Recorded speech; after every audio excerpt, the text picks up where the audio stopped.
What are we discussing on today's Locked on Diamondbacks podcast? The Answerbacks steal another series courtesy of Joc Pederson.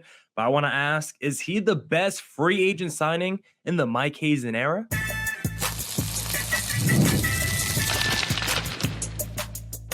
You are Locked on Diamondbacks, your daily Arizona Diamondbacks podcast, part of the Locked on Podcast Network, your team every day. Welcome into the Locked on Diamondbacks podcast, part of the Locked on Podcast Network, your team every day. This episode is brought to you by Prize Picks, the easiest and most exciting way to play daily fantasy sports. Go to prizepicks.com/LockedOnMLB and use code, all lowercase, LockedOnMLB for a first deposit match up to $100. I'm Millard Thomas, host of this wonderful podcast. I'm a multimedia journalist and I'm a graphic designer, so please go check out my website, millardthomas24.myportfolio.com. On there, you can see all my latest work, from my packages to my articles to my photos and my graphic design. On today's Locked on Diamondbacks podcast, we'll be talking about the Answerbacks stealing that series from Pittsburgh. We'll preview the next one against the Cleveland Guardians before we do a power ranking of the best free agent signings in the Mike Hazen era and see where Joc Pederson lands. Thank you for making Locked on Diamondbacks your first listen every day. I would not be able to do this podcast without you, my loyal listeners, sharing, subscribing, reviewing, doing all that so I could do this podcast for you. Thank you. It's free. It's available on all platforms, so please continue to tell your friends. All right, let's get into the Locked on Diamondbacks podcast now and discuss that most recent series win against the Pittsburgh Pirates, because you needed every bit of the Answerbacks in that series to take down Pittsburgh. If I'm a Pirates fan right now, yes, I'm upset that we lost the series. Yes, I'm upset that we fell a little bit farther in the standings in the NL wildcard, but your team is right there and on the precipice of being a very good ball club potentially by next season with the starting pitching. And then their offense was pretty good in this series as well. Like, for the D-backs to win the series, they needed every little bit of the Answerbacks moniker to win, because game number one, the D-backs take a 5-0 lead in the first inning, but the Pirates were still able to come back in that one and still make it a one-run ball game. Then you look at the finale, the Pirates were leading for most of that one. They put a 4-0 spot on the D-backs before they even scored, and thankfully the D-backs have Joc Pederson to deliver them big hits. The D-backs needed the Answerbacks in this series. They were able to get it, and thankfully the D-backs were able to make some really incredible comebacks against this Pittsburgh Pirates team that has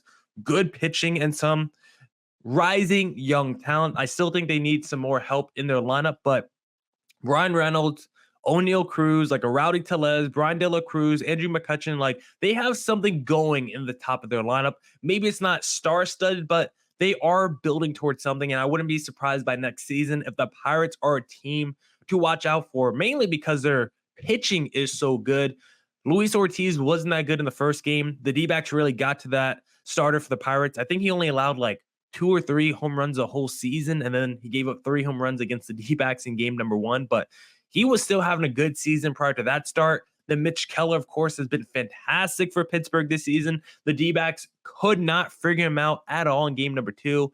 Then we know how dominant Paul Skeens is as well. Jared Jones has been good for the Pirates. Like, the Pirates are going to be a team to watch out for next season. But the team to watch out for right now is the Arizona Answerbacks, because they keep winning series. They keep winning games, and they just look so good right now. And this really, since June 29th, like, this is a team where we know offensively they've been incredible, but the biggest thing for me, clutch situations. This team offensively just continues to find ways late in games to come through for the offense and put runs on the board. And that was such a big problem the first 2 months of the season that we discussed. If you looked at the D-backs offense, 7th inning and on, late in close game situations, the D-backs were terrible the first 2 months. Any high leverage moment, 7th inning or later, the D-backs offense probably was going to do nothing unless your name was Ketel Marte. But since July 3rd, the D-backs have been incredible in terms of making comebacks. Entering play on July 3rd, the D-backs had 1 comeback win from 2 runs or more. They only had 1 comeback win prior to July 3rd of being down 2 runs or more. since July 3rd, they've done it 6 times.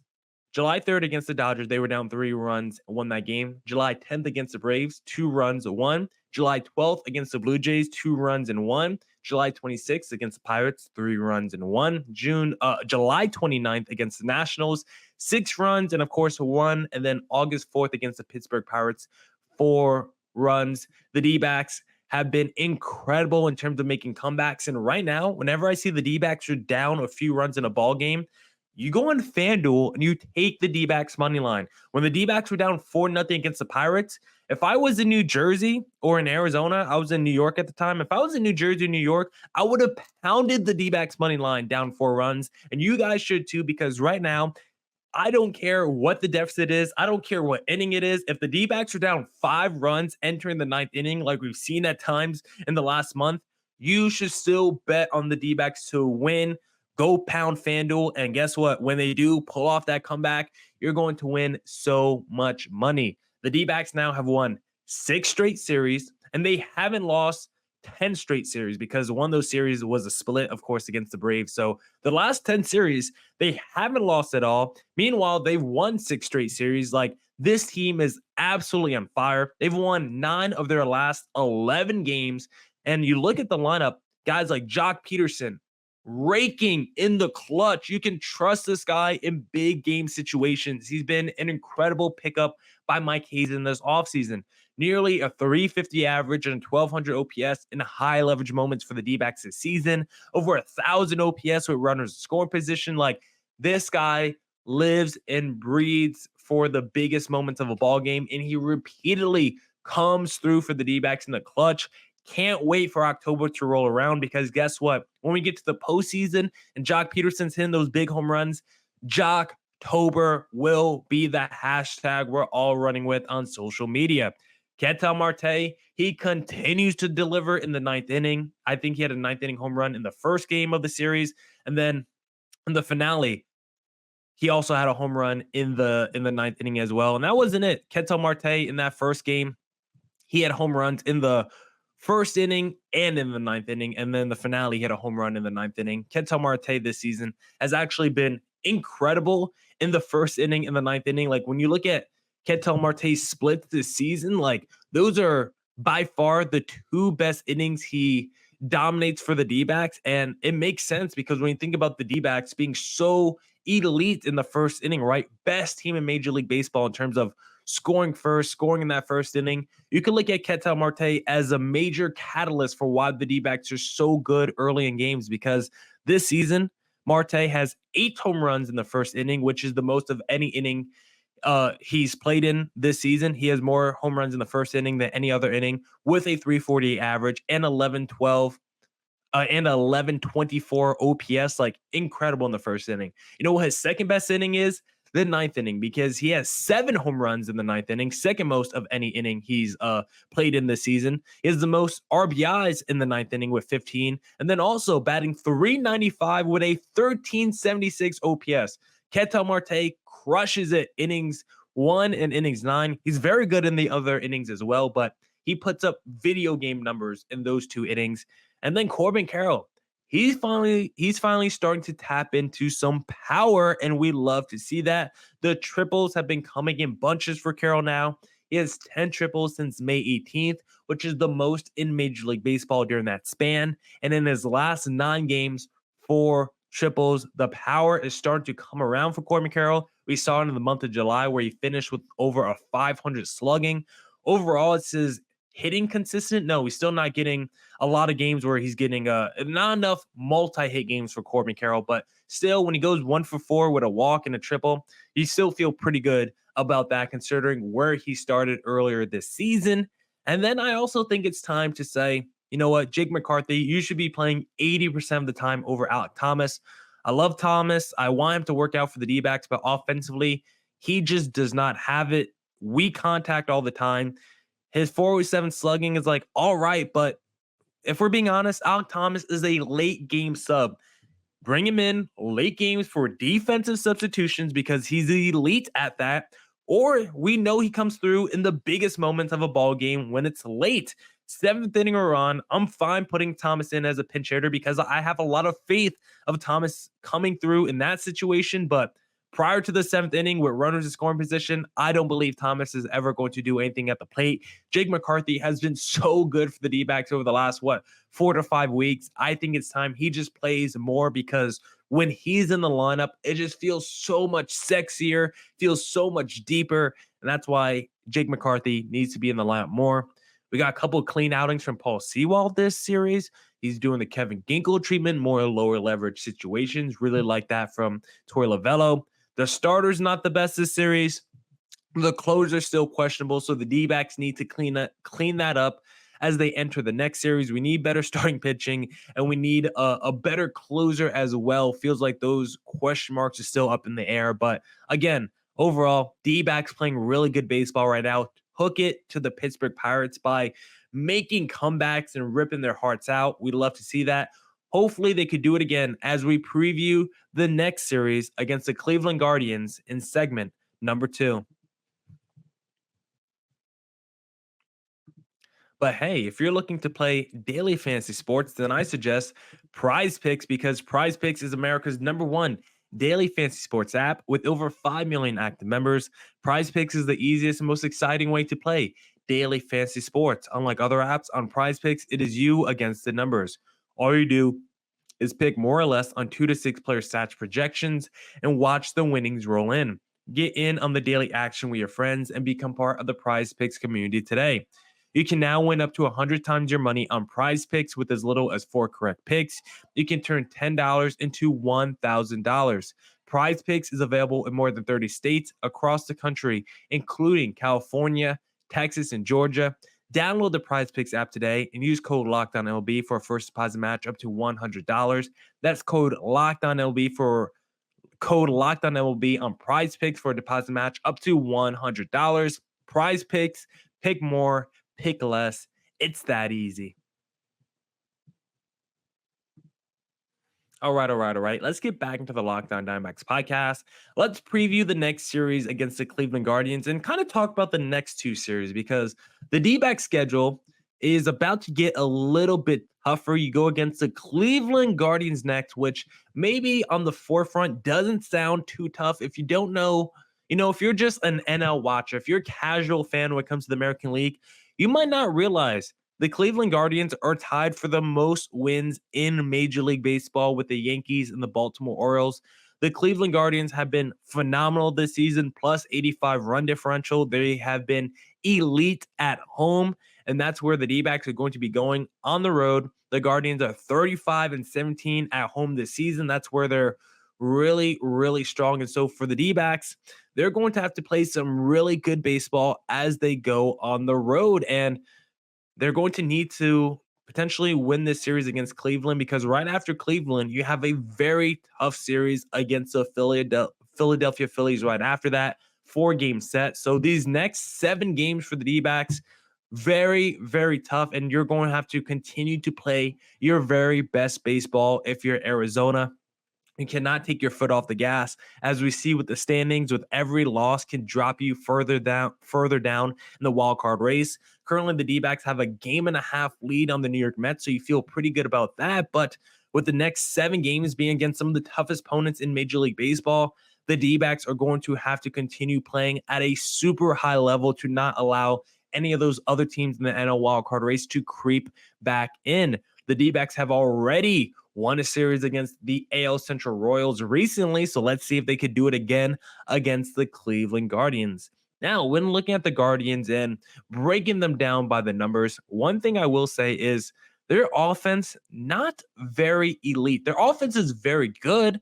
It's like 6th or 7th in a lot of offensive categories, especially traditional stats. Like you just go filter average, OPS, home runs, runs scored, stolen bases. Like they're kind of like 5th to 7th in almost every stat. So they're like above average to like really good in a lot of stats, but they're not really elite at anything. And the other The downside of their offense is they don't produce a lot of hard contact. They actually produce the weakest contact of any team in the American League. We're looking at hard hit percentage. We're looking at exit velocity. This is not a team that hits the ball very hard. So should hopefully play into the fact that the D-backs have elite defense. And so I like the fact that Cleveland doesn't hit the ball very hard. And also, the weird thing about Cleveland, when you look at their offensive stats, they are worse, or not worse, but they're not really that much better at home. Like, they literally have the same average both at home and on the road. You would think teams are typically a little bit better at their home ballpark, playing in front of their home fans, but the numbers bear out. They're kind of the same team at home and on the road. So you don't have to worry about, okay, this team sucks on the road, but they're built for their home ballpark, kind of like the New York Yankees or the Boston Red Sox, where maybe you get a lot of lefties if you're the Yankees, or you get a lot of righties if you're the Red Sox, because you want to build your lineup to your ballpark. No, the Guardians are pretty much the same team at home and on the road. So you can expect the same things offensively looking at the numbers with the D-backs going on the road. I wouldn't expect anything crazy from any of those Guardians players. And the Guardians, when looking at that lineup, like, there's a lot of guys I do like. As a team, I don't think they're scary, but individually, they do have some good players. Josh Naylor's having a really good season. Jose Ramirez continues to be a stud. Stephen Kwan's been really good. David Fry. So they do have some guys who are having really good seasons when looking at that Guardians lineup. But where the Guardians really thrive is not in their offense, is not in their lineup. What you really have to watch out for the Guardians is their pitching, more specifically their bullpen, because this is a team that absolutely thrives. Their starters might be kind of mid, like 2 of the 3 starters the D-backs will face this series. Really not the best, right? The Cleveland Guardians starters are kind of I think we might face like Logan Allen this series. Like, it's really not that pretty. But if the Guardians starting pitching can just be fine and have a lead, that's all they need. That's the Guardians recipe. Put up enough runs. Hope that starting pitching can do just enough, because when you get to that Guardians bullpen, it's absolutely shut down. They have the best bullpen ERA in the American League by a wide margin. The Yankees are second with a 3.49 bullpen ERA. The Guardians are first with a 2.6, and just going up and down their bullpen, it's silly when looking at some of the numbers. Class A, 0.7 ERA, 0.643 whip. Caden Smith, 1.86 ERA. Hunter Gaddis, 1.38 ERA. Tim Herron, 1.83 ERA. Like, they have like 7-8 guys with like a sub 4 ERA. Their bullpen has been absolutely elite. And so if you're the D-backs, do damage against their starters, because you have to put up a lot of runs. And we know the D-backs are an offense that likes to score first, likes to score early. We're going to need to see more of that in this series, because their bullpen is so good. If you're losing to the Guardians, by the time the bullpen comes in, you might not be able to make a comeback. And we know how good the Answerbacks have been over the last 4 to 5 weeks, but the Cleveland Guardians bullpen is that good. You might not have a chance to win the series if you don't do damage early. And it looks like there will be at least reinforcements on the way for the D-backs, because Eduardo Rodriguez looks like he will be starting on Tuesday. I expect him not to pitch that deep. I expect him to be on a pitch count. Hopefully he can be good immediately, because with the struggles of Monty, I don't know how much longer he can last. With the D-backs, he will still be in the rotation going forward, but once this rotation gets healthy, the conversation of whether Monty should continue to be in the rotation will be a big question that we'll have to answer in the future. But love the fact that Erod will finally be making his debut on Tuesday. And then with him coming in, that means the D-backs will have to make a move. Just option Slade back to AAA and then activate Erod, because Slade has not been good for the D-backs this season. And I think it's time to probably move on from him. So if I'm activating Erod, I'm just sending Slade back down to the minors. Then also in this series, I think we still need to figure out who the closer is. I love Ryan Thompson, but for some reason, whenever he's been like the pseudo closer for the D-backs, like it feels like he's not that good in that situation. He's incredible in high leverage moments. He's been really good the last 2 years in safe situations, but whenever he's actually been like given the pseudo role of closer and actually has to step up and fill that role, it feels like he hasn't come through for the D-backs the last couple of years. So maybe the D-backs need to try out someone else. Maybe it's AJ Puck's turn to give a look at the closer role. Maybe you keep doing what you did in the last game, where, you know, if it's 2 righties and then a lefty. Maybe you go with your closer, Ryan Thompson or whatever for the first 2 batters, and then you bring in that lefty reliever to face the lefty of the opposing team. So just something to think about if you're the Arizona Diamondbacks. Still don't think we have the closer figured out just yet, but the D-backs are going to need to figure it out soon. The NL is super tight, of course, and to win against the best team in baseball in the Cleveland Guardians will just continue to inspire confidence.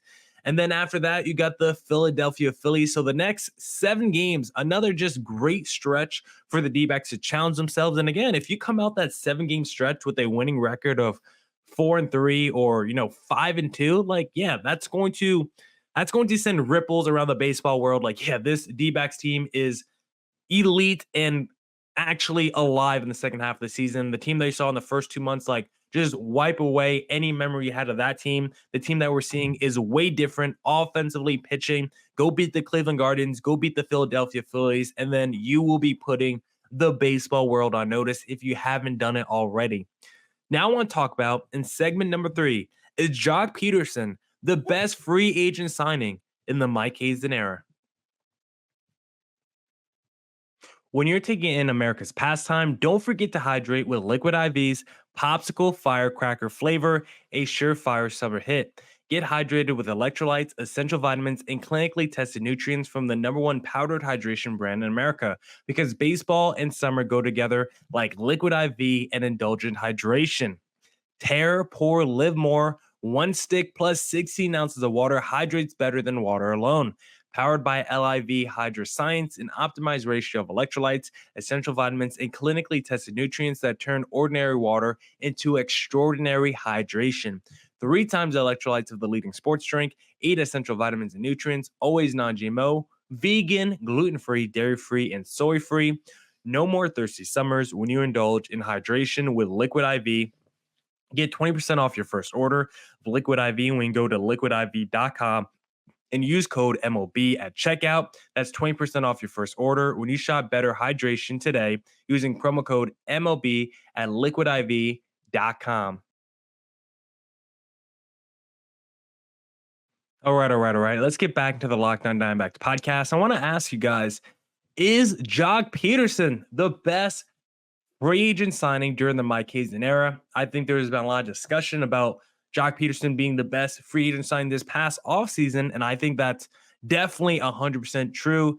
Joc is having himself a fantastic year, and he's been so important for the D-backs, and all he's doing is just playing DH and platooning. It's not even like he's playing every single day, but maybe he should be, because a 282 average, a 931 OPS, and he's got 17 bombs, and he's only played 91 games this season. Now, that's still a lot. Ketel Marte's played 107, so a few more than Joc Pederson, but 91 games is still a good amount of games for Joc Pederson to play this season, and he's probably going to hit maybe 20-plus home runs. Like, he might have the type of season that he had a couple years ago with the Giants, but potentially an even higher ceiling. And because Joc Pederson has been so good for the D-backs this year, I want to ask, is he the best free agent signing during the Mike Hazen tenure? And so we're actually going to do a little power ranking of the best free agent signings during Hazen's tenure to figure out who it is. And to do this exercise, we're only going to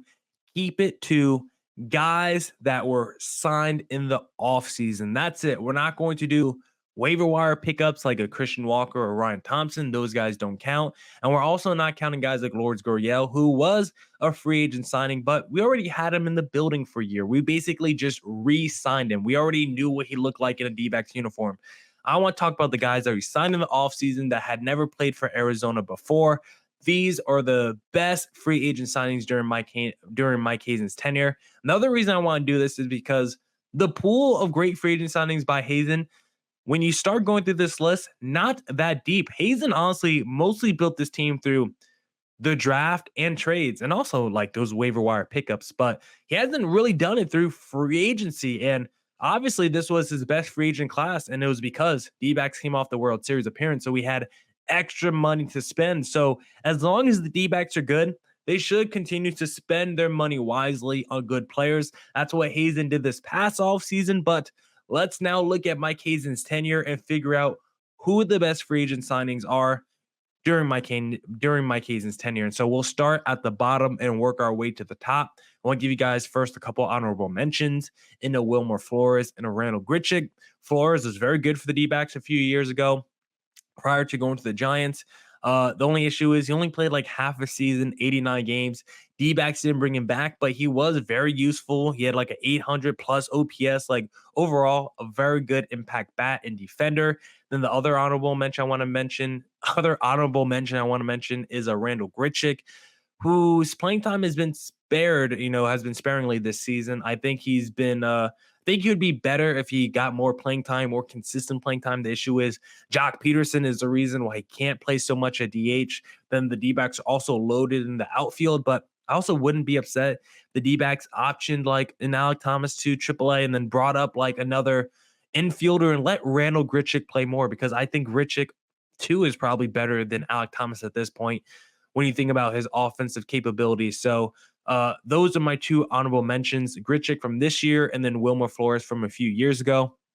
And now let's get back into the rest of the list and go to number 5 in my power ranking. How about a little Cole Calhoun for the Arizona Diamondbacks? Maybe you wouldn't think about this guy as one of the best free agent signings during the Mike Hazen tenure, but that tells you how bad it's been. Cole Calhoun came in during a terrible season, the 2020 year for the D-backs, but he was one of the few bright spots, one of the league leaders in home runs in those 60 games. 16 home runs for Cole Calhoun, was a really major impact bat for the D-backs that season, but we didn't re-sign him, and it was a terrible year. But that tells you how thin this pool is if Cole Calhoun is number 5 on my power ranking. Number 4, I put TJ McFarland. I put him down because his first season was so stellar with the D-backs. He actually had the most innings pitched out the pen for the D-backs that year. It was a team that finished 82-80. So it wasn't like a fantastic Arizona team, but a competitive team. And TJ McFarland was the best reliever for the team that season, and he was signed in the offseason. So I have to give Mike Hazen credit for that signing. Number 3, I put Chris Iannetta. And again, this list is kind of crazy. I put Iannetta because to sign a catcher for like $1.5 million and for him to give you 800 plus OPS and 17 home runs in like 90 games, that costs you nothing for a team that made it to the postseason. I think Iannetta was just such a good value for the D-backs, and the fact that he produced at a super high level. It's hard to get an impact bat as your catcher, and the fact that the D-backs found one that's basically putting up, close to Joc Pederson numbers as a catcher, really, really impressive. And so I thought that was a pretty good signing, especially considering he helped lead them to the playoffs. Number 2, this is where I have slotted Joc Pederson. I think he's been the second best free agent signing during the Hazen era. He's a platoon DH, so he doesn't play every day, but when he does play, he puts up all-star to borderline MVP numbers when he plays. He's got the power, he's got the clutch factor, and he's just infectious when it comes to his energy. Absolutely love Joc Pederson. He's number 2 in my power ranking. And then number 1, I'm going to have the man, the myth, Merrill Kelly. We might forget about it, but he was signed in like that 2019 offseason, and Merrill Kelly has turned himself into a legit frontline starter. He's been way better than anyone expected, and we have to give Mike Hazen credit for scouting someone from the Korean leagues who we didn't know was going to be good. Ended up being one of the best starters in Major League Baseball over the last couple of years, and probably the best starter on that team that went to the World Series last year. Love Merrill Kelly, and he's by far the best signing in the Mike Hazen era. Now, that's it for this edition of the Locked On Diamondbacks podcast. Come back tomorrow for more Diamondbacks news coverage and insight. And as always, stay safe, stay healthy. Doses.